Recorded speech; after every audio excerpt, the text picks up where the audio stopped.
Double water filter. Ayan, mga kapit malo.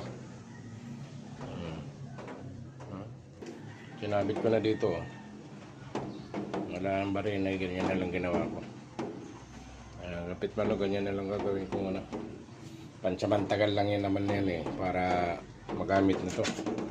Kung paano epektibo nito sa double water filter, mga kapit malu. Thank you for watching. Ito, ganito siguro, ganito naman nakalagay dito. Ganito na ang design nito. No? Ano? Ayan na yan. Ito, paano kaya to? Hindi natin alam kung saan ka ilalagay. Dito ka ba? Dito ka ba? Dito ka yata Titingnan ko nga.